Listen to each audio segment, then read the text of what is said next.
Saludo al ingeniero Rodrigo Guerra, rector de la Universidad Regiomontana, que preside este acto, y desde luego a todos los asistentes. Este acto va a consistir fundamentalmente en un diálogo, pero antes de iniciarlo voy a hacer una muy breve exposición relacionada con mi vocación y con lo que imagino ha atraído a muchos de los jóvenes a este auditorio, la literatura. ¿Por qué es importante leer literatura? Yo creo que la primera razón es por el extraordinario placer que nos producen las grandes obras literarias, poemas, ensayos, novelas, dramas. La literatura es un placer. La literatura nos hace vivir experiencias extraordinarias que muy pocas veces la vida real nos concede con la misma intensidad y originalidad que la gran literatura. La literatura nos saca de nosotros mismos y nos hace encarnarnos en personajes de destinos extraordinarios, a veces generosos, a veces pequeños y mezquinos, pero de todas maneras a través de la literatura conocemos la condición humana en sus múltiples manifestaciones. Eso ensancha extraordinariamente nuestro horizonte vital y de alguna manera nos hace entender mejor no solo a nuestros contemporáneos, sino también a nuestros antecesores y de alguna manera imaginar lo que serán aquellos que nos sucederán. Por eso se puede decir que a través del placer que nos produce la magia de la literatura, los seres humanos, no importa cuáles sean nuestras costumbres, nuestras tradiciones, nuestras lenguas, nuestras creencias, nos acerca y nos hace comunicarnos mejor. Siempre pensando que todo aquello ocurre no como una obligación que nos imponemos, sino como una experiencia placentera con la que al mismo tiempo que aprendemos, gozamos. Pero no es solamente el entretenimiento, la distracción, la diversión que significa la literatura lo que creo que la justifica.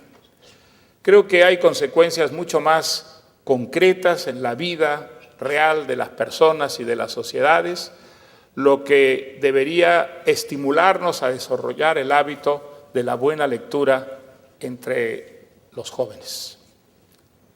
En primer lugar, nada enseña tanto a dominar la propia lengua como la literatura.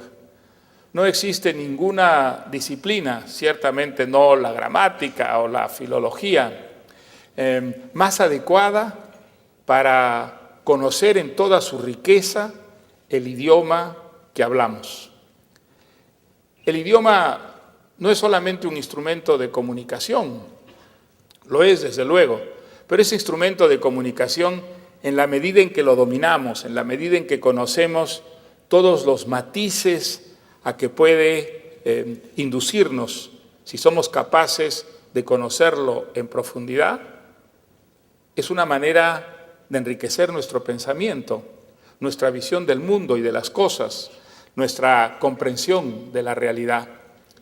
Quien domina la lengua que habla, no solo se comunica mejor, sino que piensa con más claridad. Y pensar con más claridad es tener una idea más rica, más compleja y más sutil del mundo en que vivimos, de la sociedad de la que formamos parte, de la humanidad que nos rodea.